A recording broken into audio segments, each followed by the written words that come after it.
सुप्रभात बच्चों, आज हम पढ़ेंगे हिंदी व्याकरण एवं रचना भाग 4। इसमें हम पढ़ेंगे कहानी लेखन। इस पाठ में हम समझेंगे कि कहानी लेखन क्या है, कहानी लिखने में किन किन बातों का ध्यान रखना चाहिए, कहानी लेखन का आधार व उद्देश्य क्या होना चाहिए। ये सब हम इस कहानी लेखन में सीखेंगे पाठ 23 में। तो आपने बहुत सारी कहानियाँ सुनी होंगी, आपकी कुछ फेवरेट और मनपसंद कहानियाँ भी होगी। तो कहानी लेखन गद्य साहित्य का सबसे प्राचीन रूप है। मतलब कहानी की जो परंपरा है वो प्राचीन समय से चली आ रही है। कहानी सुनना, सुनाना, लिखना, किसी घटना का मनोरंजन से भरा चित्रण करना ही कहानी लेखन कहलाता है। मतलब कि जिसको सुनने से हमें मज़ा आए वही कहानी होती है। कहानी न केवल मनोरंजन का साधन है बल्कि शिक्षाप्रद भी होती है। किसी भी कहानी को सुनने से हमें कोई ना कोई शिक्षा मिलती है, लेकिन श्रेष्ठ कहानी वही होती है जो पाठकों के मन को छू ले। मतलब कि जिसको सुनने में हमें अच्छा लगे, हम उस कहानी को सुनकर कुछ शिक्षा प्राप्त करें। रोचक और मर्म स्पर्शी भावनाओं से भरी कहानी ही अच्छी कहानी मानी जाती है। तो ध्यान रखने योग्य बातें हैं कि कहानी लिखते समय निम्नलिखित बातों पर विशेष ध्यान देना चाहिए। कहानी छोटे छोटे वाक्यों में लिखी जानी चाहिए, बड़े बड़े वाक्य नहीं होने चाहिए कहानी के। कहानी का एक उद्देश्य होना चाहिए। कहानी मनोरंजक होनी चाहिए, मतलब मन को अच्छी लगने वाली होनी चाहिए। कोई ना कोई उद्देश्य होना चाहिए कहानी का कि वो क्यों सुनाई जा रही है। कहानी की भाषा सरल और आकर्षक होनी चाहिए। कहानी शिक्षाप्रद होनी चाहिए, मतलब उससे कोई ना कोई शिक्षा मिले ऐसी कहानी होनी चाहिए। कहानी का शीर्षक छोटा लेकिन प्रभावशाली होना चाहिए, मतलब उसका जो नाम है वो छोटा होना चाहिए, ज़्यादा बड़ा नाम नहीं होना चाहिए और प्रभावशाली होना चाहिए। कहानी सदैव भूतकाल में लिखी जानी चाहिए, मतलब कि ऐसा हुआ था, ऐसा नहीं कि हो रहा है या होगा, इस पर नहीं होती है कहानी। पहले जो हो चुका है उस पर लिखी जाती है, जो घटना हो चुकी है उस पर लिखी जाती है कहानी। तो विद्यार्थियों से निम्नलिखित आधार पर कहानी लिखने को कहा जा सकता है कि दिए गए चित्र के आधार पर, दिए गए संकेतों के आधार पर, दी गई शिक्षा व शीर्षक के आधार पर कहानी लिखो। तो अब हम यहाँ पर दूसरे पेज पर देखिए, आपको चित्र के आधार पर कहानी लेखन कैसे करते हैं वो समझाएंगे। तो ये कहानी का शीर्षक यानी कि नाम है जैसी करनी वैसी भरनी। तो इसका उद्देश्य क्या है कि हम जैसा करेंगे वैसा ही हमको फल मिलेगा।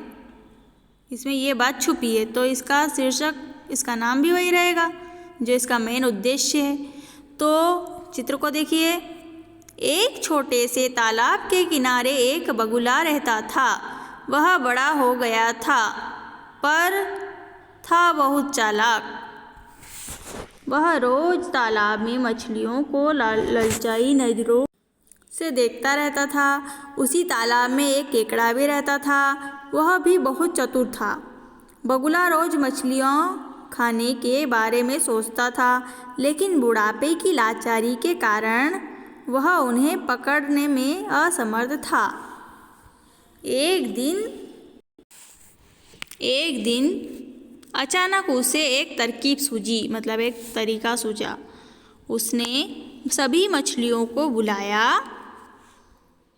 और बोला, यह तालाब सूख रहा है। मैं तो गांव के पार जंगल में एक स्वच्छ पानी का तालाब देख आया हूँ, अब वहीं रहने जा रहा हूँ। बगुले की बात सुनकर मछलियों को भी चिंता होने लगी। उन्होंने सोचा, अगर तालाब सूख गया तो वह भी मर जाएगी। उन्होंने बगुले से कहा, बगुले मामा हमारी मदद करो, हम तो उड़ नहीं सकती, आप ही हमें बचा सकते हैं। बगुला बोला, वैसे तो अब मैं भी ज़्यादा उड़ नहीं पाता, पर तुम्हारे साथ इतना समय बिताया है, तुम्हें मुसीबत में अकेला नहीं छोड़ सकता। चलो एक एक करके तुम्हें अपनी चोंच में दबाकर दूसरे तालाब में छोड़ आता हूँ। ऐसा बगुला कहता है। मछलियों ने बगुले का धन्यवाद किया, उसको थैंक यू बोला। अब बगुला बारी बारी से एक एक करके मछली को चोंच में उठाता और उड़कर दूर जंगल में बने ऊंचे टीले पर बैठकर उसे खा लेता। धीरे धीरे तालाब में मछलियाँ खत्म होने के कगार पर आ गई, मतलब मछलियाँ खत्म होने लगी और टीले पर हड्डियों का ढेर लग गया। केकड़े को बगुले पर पहले से ही शक था, लेकिन तालाब में कम होती जा रही मछलियों की संख्या देखकर उसे विश्वास हो गया था कि इस बगुले ने उन सारी भोली मछलियों को मार कर खा लिया होगा। हकीकत जानने के लिए केकड़े ने बगुले से कहा, मामा मुझे नहीं ले जाओगे? बगुला बोला, हाँ हाँ क्यों नहीं। यह कहकर बगुले ने केकड़े को भी अपनी गर्दन पर बिठा लिया और उड़ चला। दूर से ही केकड़े ने मछलियों की हड्डियों का ढेर देख लिया। सारी बात उसकी समझ में आ गई। दूसरे ही पल केकड़े ने बगुले की गर्दन को दबोच लिया। बगुला दर्द से कराहने लगा और छटपटाता हुआ टीले पर आकर गिरा। कुछ ही देर में वह मर गया। बगुले को अपनी करनी का फल मिल गया। केकड़े को अपनी मछली मित्रों के मरने का बहुत दुख हुआ, पर वह क्या कर सकता था। वह वापस तालाब में आ गया। तो इस कहानी से हमें ये शिक्षा मिलती है कि बुरे काम का फल बुरा ही होता है। यदि हम किसी के साथ बुरा करेंगे तो हमारा बुरा एक दिन होकर ही रहेगा। इसलिए हमें किसी के साथ भी बुरा व्यवहार नहीं करना चाहिए। अब अगला पेज देखिए। यहाँ पर कहानी का संकेत दे रखा है। अब नीचे कहानी दे रखी है। किसी जंगल में चिड़ियों का एक जोड़ा रहता था। उन्होंने अपना घोंसला वृक्ष की डाल पर बनाया। उस घोंसले में चिड़िया ने अंडे दिए। पति पत्नी यानी कि चिड़िया और चिड़ा दिन भर जंगल में दाना चुगने जाते और रात को उस घोंसले में आकर आराम करते। पेड़ के नीचे बिल में एक सांप रहता था। वह मौका पाकर ऊपर चढ़ता और चिड़िया के सब अंडे खा जाता था। ऐसा दूसरी बार हुआ था। बेचारे पति पत्नी बहुत दुखी हुए। चिड़िया ने चिड़े से रोते हुए कहा, हाय मेरे अंडों को हर बार यह दुष्ट खा जाता है। अब कुशल इसी में है कि हम इस पेड़ को छोड़ दें, क्योंकि यह सांप हमें हमेशा कष्ट देता रहेगा। चिड़े ने उसे धीरज बंधाते हुए कहा, अरे तुम क्यों घबराती हो?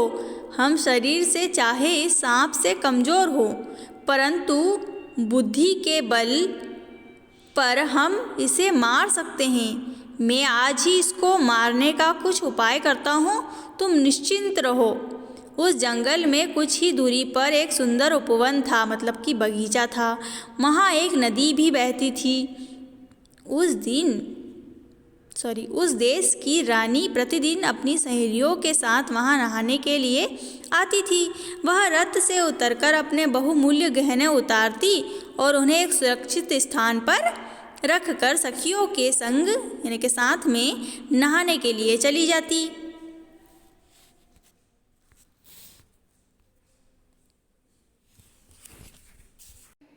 अगली सुबह चिड़ा इसी अवसर के ताक में था। उसने रानी के गले का कीमती हार चोंच में दबाया और वहाँ से उड़ चला। रानी के सेवकों ने हार ले जाते हुए चिड़े को देखा तो लाठियाँ लेकर उसके पीछे दौड़े। चिड़े ने वह हार सांप के बिल में गिरा दिया और दूर बैठकर तमाशा देखने लगा।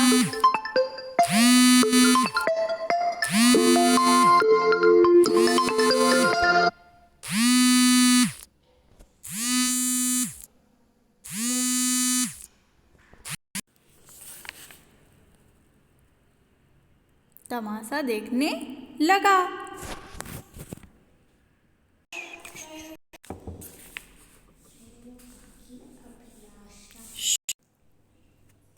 रानी के सेवक उस वृक्ष के पास आए।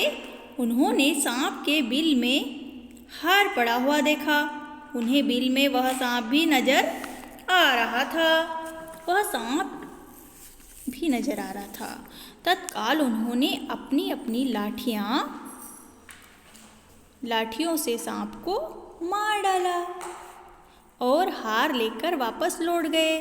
अब चिड़िया बहुत प्रसन्न थे। उन्होंने बुद्धि के बल पर अपनी शक्तिशाली दुश्मन सांप से सदा के लिए छुटकारा पा लिया। तो इस कहानी का शीर्षक क्या है कि जैसे के साथ तैसा। तो अगर हमारे साथ कोई बुरा करता है तो हमें उससे घबराना नहीं चाहिए, बल्कि उसका सामना करना चाहिए अपनी सूझबूझ से। ठीक है, तो ये कहानी से हमें ये शिक्षा मिली। अगला है शीर्षक व शिक्षा के आधार पर कहानी लेखन। तो शीर्षक है मंत्री का चुनाव। शिक्षा है सूझबूझ से सब काम आसानी से किए जा सकते हैं। तो एक राजा था, वह बहुत दयालु था। अपनी प्रजा के सुख दुख का खूब ध्यान रखता था। वह राजा का मंत्री भी बड़ा वफादार और समझदार था। सभी राजकाज के काम बड़ी सुगमता से निभा रहा था, पर अब वह बूढ़ा हो गया था। इसलिए राजा नए मंत्री के चुनाव को लेकर चिंतित थे। उन्होंने राज्य के सभी बुद्धिमान व्यक्तियों की सभा बुलाई। उन सब की कड़ी परीक्षा ली, मतलब उनका एग्जाम लिया कि वो मंत्री बनने के लायक है या नहीं, और उनमें से 4 श्रेष्ठ बुद्धिमानों का चुनाव किया। उसने चारों बुद्धिमानों को अलग अलग कमरे में बिठा दिया। हर कमरे में 2-2 दरवाजे थे। बूढ़े मंत्री ने बारी बारी हर कमरे में जाकर चारों बुद्धिमानों को बताया कि इस कमरे में 2 दरवाजे हैं। मैं एक दरवाजे को अंदर से बंद कर उसके कुंडे में ताला लगा दूंगा। दूसरे दरवाजे से बाहर से ताला लगा दूंगा। चाबी के बिना आपको अंदर से दरवाज़ा खोलकर बाहर आना है। आप में से जो सबसे पहले कमरे से बाहर आएगा उसे ही राजा का मंत्री बनाया जाएगा। बूढ़े मंत्री की इस बात सुनकर चारों में से 3 बुद्धिमान दुविधा में फंस गए और सोचने लगे कि बिना चाबी के ताला कैसे खुलेगा। पर चौथे आदमी ने विवेक और सूझबूझ से काम लिया, मतलब बुद्धि से काम लिया। उठकर उसने दरवाजे की जांच की। उसने देखा कि ताला कुंडे में लगा है, पर दरवाजे की सिटकनी खुली है। उसे सारी बात समझ में आ गई। झट से उसने सिटकनी खोली और दरवाज़ा खोलकर बूढ़े मंत्री के पास पहुंच गया। बूढ़े मंत्री ने उसे गले लगा लिया। वह उसकी परीक्षा में सफल हो गया था। बूढ़ा मंत्री उसे लेकर राजा के पास गया। राजा को सारी बात बताई और राजा ने प्रसन्न होकर उसे राज्य का नया मंत्री घोषित कर दिया। जब भी हमें कोई पद दिया जाता है तो पहले हमारी परीक्षा ली जाती है कि क्या हम उस पद के लायक हैं, क्या वह कार्य हम कर सकते हैं। यदि हम कर सकते हैं तो ही हमें वो पद दिया जा सकता है। यदि हम ऐसे कार्य नहीं कर सकते तो हम उस पद को ग्रहण नहीं कर सकते। हम क्या काम कर सकते हैं यदि हमें अनुभव ही नहीं है तो किसी भी कार्य को करने के लिए अनुभव होना चाहिए। बिना अनुभव के कोई भी कार्य नहीं किया जा सकता। तो इस कहानी से हमें ये शिक्षा मिलती है कि हम सूझबूझ के द्वारा कोई भी कार्य आसानी से कर सकते हैं। पहले हमको कोई भी कार्य दिया जाए तो पहले उसको देखना चाहिए कि वह कैसे किया जा सकता है। घबराना नहीं चाहिए, पहले कार्य करके देखना चाहिए। कार्य करने से पहले कठिन होता है और करने के बाद वो आसान लगने लगता है हमको। आओ कुछ और जाने। तो प्राचीन काल की कहानियाँ सामाजिक हितों को ध्यान में रखकर लिखी जाती थी, मतलब कि समाज से उसका कल्याण हो ऐसी कहानियाँ होती थी। आज की कहानियाँ व्यक्ति पर आधारित होती है, जो अनेक मनोवैज्ञानिक सत्य को उद्घाटित करती है, मतलब विज्ञान से संबंधित होती है। पूर्व की तुलना में आजकल की कहानियाँ भाषा की सरलता पर अधिक बल देती है, मतलब पहले भाषा में कठिनता होती थी लेकिन अब सरलता है। पुरानी कहानियाँ ज़्यादातर सुखांत होती थी, मतलब सुख देने वाली होती थी। यदि हम कोई कहानी सुनते थे, जैसे ये कहानी हमने सुनी तो हमको मन को शांति मिली, सुख मिला। परंतु वर्तमान समय की कहानियाँ मनुष्यों के वास्तविक जीवन को अभिव्यक्त करती है, मतलब कि जो वास्तविक जीवन आज क्या चल रहा है वो बताती है आज की जो कहानियाँ हैं।